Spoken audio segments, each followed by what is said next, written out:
여러분, 안녕하세요. 오늘 제가 여러분께 꼭 말씀드리고 싶은 이야기가 있습니다.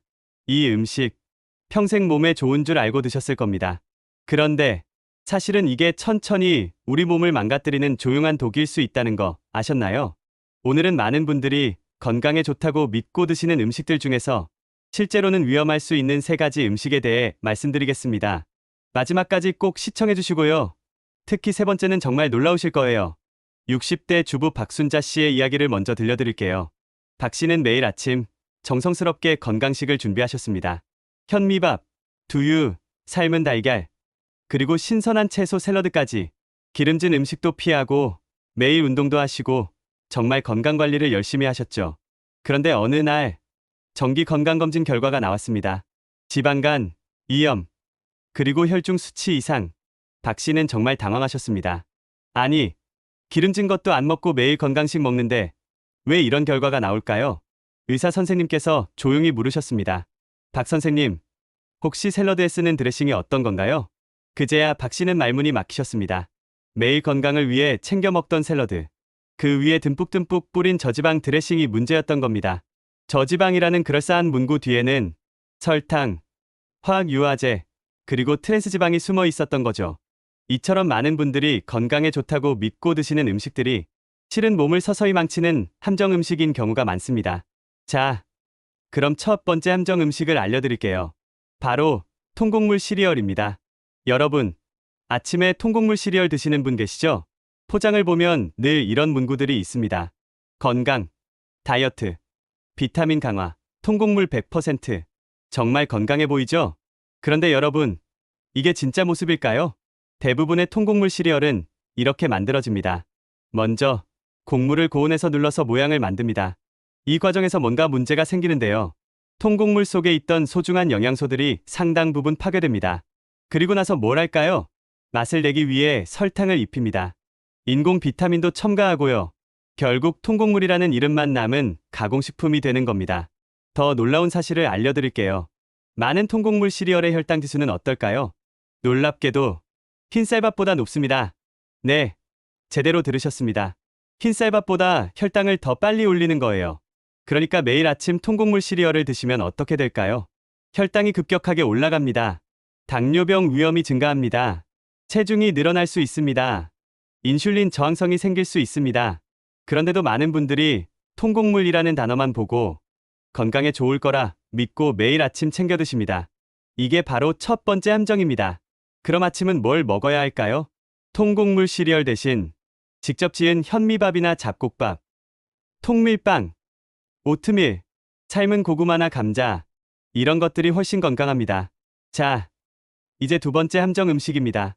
많은 분들이 다이어트 식품으로 믿고 드시는 바로 저지방 요거트입니다. 아, 저는 살 빼려고 저지방 요거트 먹어요. 이렇게 말씀하시는 분들 정말 많으시죠? 그런데 여러분, 지방을 빼면 맛이 어떻게 될까요? 네, 맛이 없어집니다. 그래서 식품 회사들은 어떻게 할까요? 지방을 줄이는 대신 당을 엄청나게 넣습니다. 얼마나 많이 들어가냐고요? 한 컵에 설탕이 6스푼에서 7스푼까지 들어있는 제품도 있습니다. 이게 무슨 건강식품인가요? 이건 거의 디저트 수준입니다. 실제로 성분표를 비교해보면 저지방 요거트가 일반 요거트보다 당 함량이 훨씬 높은 경우가 많습니다. 지방은 조금 줄었지만 칼로리는 거의 비슷하거나 오히려 더 높기도 하죠. 그래서 저지방 요거트를 매일 드시는 분들이 오히려 이런 문제를 더 많이 겪으십니다. 복부 비만, 지방간, 혈당 상승, 인슐린 저항성. 그럼 요거트는 어떻게 먹어야 할까요? 진짜 건강을 지키려면 이렇게 하세요. 무가당 플레인 요거트를 선택하세요. 집에서 직접 신선한 과일을 넣으세요. 꿀이나 천연 감미료를 조금만 추가하세요. 이렇게 드시면 당도 줄이고 영양도 챙기실 수 있습니다. 마트에서 요거트 고르실 때는 성분표를 꼭 확인하세요. 당 함량이 5g 이하인 제품을 선택하시는 게 좋습니다. 자, 이제 가장 놀라운 세 번째 함정 음식을 말씀드릴게요. 이건 정말 대부분의 분들이 전혀 모르고 계실 겁니다. 바로 식물성 기름입니다. 네? 식물성 기름이요? 식물성이니까 몸에 좋은 거 아니냐고요? 아닙니다. 이게 바로 가장 큰 함정입니다. 옥수수유, 콩기름, 해바라기유. 마트에 가면 식물성이라는 단어가 붙은 기름들이 많죠? 건강해 보이나요? 그런데 말입니다. 이 기름들에는 오메가6 지방산이 과도하게 들어 있습니다. 오메가6는 우리 몸에 필요한 영양소입니다. 하지만 키워드는 적당히 필요하다는 거죠.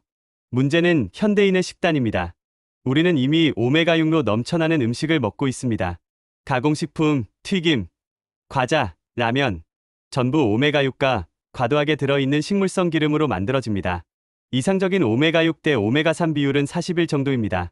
그런데 현대인은 200일에서 심지어 300일까지도 됩니다.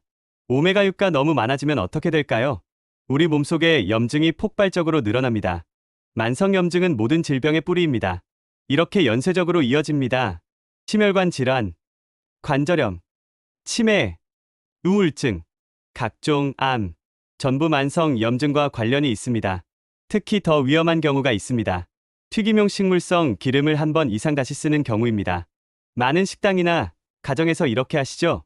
기름을 다시 쓰는 순간 그 안에는 산화된 기름, 즉 세포 독소가 생성됩니다. 이 독소는 간을 직접 공격합니다. 혈관을 막습니다. 세포 노화를 가속시킵니다. 그럼 어떤 기름을 써야 할까요? 올리브유, 샐러드나 저온 요리에 사용, 아보카도 오일, 발연점이 높아 볶음 요리에 좋음, 코코넛 오일, 중간 온도 요리에 적합, 들기름, 참기름, 마무리 단계에 소량 사용. 중요한 건 기름을 절대 재사용하지 마세요. 고온에서 연기 날 때까지 가열하지 마세요. 튀김은 가능한 한 줄이세요. 자, 지금까지 3가지 함정 음식을 알아봤습니다. 놀라우시죠? 이 모든 음식들의 공통점이 뭘까요? 전부 건강식품으로 포장되어 있다는 겁니다. 포장재에는 꼭 이런 단어들이 들어갑니다. 저지방, 식물성, 비타민 강화, 통곡물, 자연 그대로. 하지만 명심하세요. 이런 단어들은 진짜 건강과 아무 상관이 없을 수 있습니다.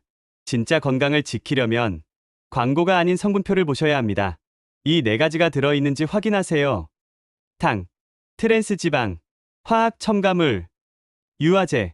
이 중 하나라도 많이 들어있으면 그건 건강식이 아니라 포장된 독입니다. 진짜 건강한 식단의 원칙은 간단합니다. 가공을 덜한 음식일수록 건강합니다. 계란, 신선한 채소, 현미, 잡곡, 생선, 견과류. 이런 단순한 재료들로 돌아가세요. 기억하시죠? 처음에 말씀드린 박순자 씨. 박 씨는 그날 이후 식탁을 완전히 바꾸셨습니다. 마트에서 건강식 코너를 둘러보는 대신 가장 단순한 재료들을 선택하셨습니다. 계란, 채소, 현미, 생선, 본연의 식재료로 돌아가신 거죠. 그리고 6개월 후 건강검진 결과는 놀랍게도 모두 정상으로 돌아왔습니다. 지방간도, 위염도, 혈중 수치도 모두 개선됐습니다. 박 씨는 이렇게 말씀하셨습니다. 진짜 건강은 좋아 보이는 음식이 아니라 덜 가공된 음식에서 시작된다는 걸 이제야 알았어요. 여러분, 오늘 저녁 혹시 냉장고에 건강식품이라고 써 있는 포장지를 보신다면 한 번쯤 그 속 성분표를 들여다보세요. 그게 바로 여러분 몸속에 들어올 진짜 얼굴이니까요. 건강은 아는 만큼 지켜집니다. 오늘부터 포장보다 성분을 보는 습관. 그것이 100세 시대를 건강하게 사는 첫걸음입니다. 오늘 영상이 도움이 되셨다면 좋아요와 구독 부탁드립니다. 다음에도 여러분의 건강을 지키는 유익한 정보로 찾아뵙겠습니다. 감사합니다.